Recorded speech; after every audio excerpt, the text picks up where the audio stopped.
네, 안녕하세요. 신박 회생파산팀의 유명범사입니다. 안녕하세요. 강상수 법무사입니다. 이제 회생 그 파산 관련된 이제 문의가 이제 있을 때 보면 이제 사실 그분들이 좀 살기가 힘들잖아요. 네, 그러다 보니까 이제 카드가 한도가 좀 남아 있을 때가 있어요. 회생하기 전에 제가 어제 들었는데요. 카드 그냥 끝까지 다 쭉 당겨서 좀 써도 될까요? 이렇게 물어보시는 분인데 어떻게 생각하세요? 잘못된 오해고 약간 비전문가분들이 카드 그 한도 다 쓰고 오세요 이렇게 쉽게 얘기하는 경향이 있는데 그거 하면 진짜 큰일 납니다. 보통 의뢰인분들이 개인회생을 고민하기 시작하면 이런 생각이 들 수밖에 없죠. 사실 너무 힘드니까. 그렇죠. 어차피 나 개인회생 들어갈 건데 이 한도 남은 거 끝까지 쓰고 신청할까? 빚 좀 늘려보고 일단은 네, 약간 생활비 이제 보태려고 그러니까 현금 서비스 받아서 좀 급한 불 좀 끌까? 아니면 좀 미리 좀 앞으로 당분간 못 쓰니까 뭐 좀 이걸 해놓을까? 아니면 내가 좀 받아서 지인 돈이라든지 가족분들 돈부터 받고 회생할까? 이런 생각 하시는데 진짜 굉장히 위험한 생각입니다. 오늘 왜 위험한지, 그리고 이럴 경우 법원이 무엇을 의심하는지, 그리고 실제로는 어떻게 준비해야 되는지를 말씀드리겠습니다.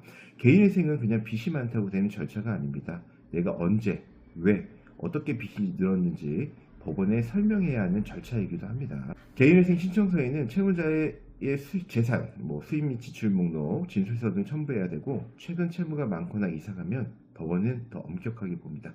특히 서울회생법원 같은 경우에는 신청일 전 1년 이내 발생한 채무의 발생 경위, 사용처, 소명자료, 그리고 신청일 전 1년간의 신용카드 이용 명세서 등을 제출하고 있습니다. 즉 회생 직전의 카드론, 현금 서비스, 카드 한돈 소진 등은 숨길 수 있는 영역이 아님을 반드시 아셔야 합니다. 법원 입장에서는 제일 먼저 보는 것이 정말 생계 때문에 불가피하게 사용한 돈인지, 아니면 회생을 염두에 두고 약간 좀 나쁜 쪽으로 낭비라든지 아니면 마지막으로 끌어쓴 돈인지 판단하고 있습니다. 예를 들어 회생 직전 갑자기 카드 한도를 거의 다 써버렸거나, 현금 서비스를 받아서 가족이나 지인 채무만 먼저 갚았거나, 대출을 받아서 특정 채권자에만 지급했다거나, 사용처에 소명이 되지 않는다거나, 현금 인출만 무수히 반복되는데 관련된 자료나 영수증이 없다거나, 이런 경우에는 채무자의 성실성을 크게 의심하게 되고, 개인회생은 여러 요건들이 있는데 정직한 채무정리, 즉 형평과 공평의 원칙이 있습니다. 이게 전제가 되기 때문에 소유를 허위로 내거나 절차가 채권자 일반의 이익에 맞지 않다고 보면 개인회생이 기각될 수도 있습니다. 특히 많이 하는 실수가 부모님도, 우리 아버님, 처형, 이런 가족, 친구들 돈, 지인 돈부터 갚자. 그런 개인회생에서는 부인권이 준용됩니다. 약간 사행위에서 넓은 범위인데, 사행위보다 넓은 범위인데, 무상부인, 위기부인, 고의부인이 있는데, 회생 직전에 특정 채권자에게 유리하게 해준 편파 변제나 담보 제공은 나중에 반드시 문제가 될 수 있고, 대법원도 특정 채권자에게 유리하게 하는 이른바 편파 행위가 부인의 대상이 될 수 있다고 판단하고 있습니다. 그래서 카드 대출을 받아서 부모님도 먼저 갚고 친구도 먼저 갚고 금융권은 회생으로 정리하자는 식의 접근은 매우 위험합니다. 또 더 큰 문제는 뭐냐면 형사적인 문제로 변질 수도 있습니다.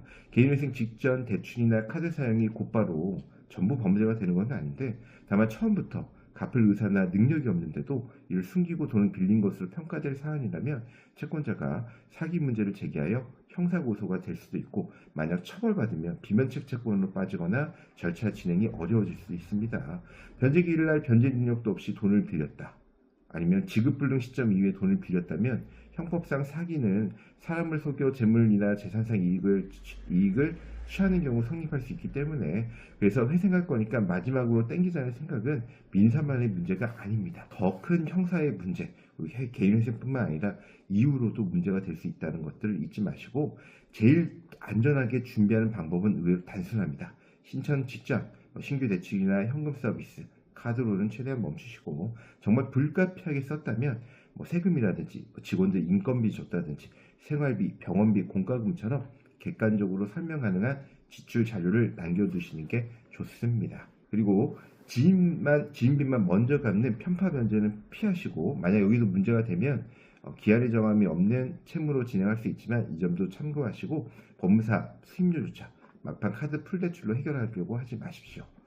정직하게 현 상태를 드러내고 설명 가능한 자료를 갖춰 들어가는 사람이 가장 빨리, 가장 안전하게 변제기의 인과와 면책에 도달합니다. 우리가 회생을 이제 하고 싶을 때 보시면 이제 내가 이제 있는 돈 없는 좀 끌어쓰려주는 그 심리가 사람이 좀 발동되게 되잖아요. 그런데 너무 또 욕심부리면 또 우리가 또 가만히 있으면 중간은 가는데 또 괜히 좀 그렇게 해가지고 더 오히려 회생을 또 못하게 되는 그런 경우가 그리고 생길 수 있는 것 보통은 같아요. 그런 생각을 안 하는데 네. 좀 잘못된 조언을 얻어가지고 그렇죠. 그래서 이제 본의 아니게 했던 것 때문에 음. 막 도촉에 시달리거나 회생 절차를 못하게 그리고 된다거나 불이익이 더 커지는 또 경우도 있죠. 일부 약간 그런 어떤 회생을 한다는 업체에서 그런 식으로 좀 유도를 하는 유도, 경우도 좀 유도하시는 봤는데 경우 있죠. 특히 이제 뭐 우리가 이제 전문가 직접 이제 만나셔서 상담할 때 좀 그런 경우가 저는 거의 없다고 생각하거든요. 왜냐면 카드 한도 남았으니까 보수 많이 주고 그냥 결제해요 이런 식으로 네. 하는 경우도 있는데 절대 그러시면 안 되고 카드사들은 그런 걸 지금 엄격하게 보고 있고 각 단체마다 협회마다 보내서 자제를 시키고 있고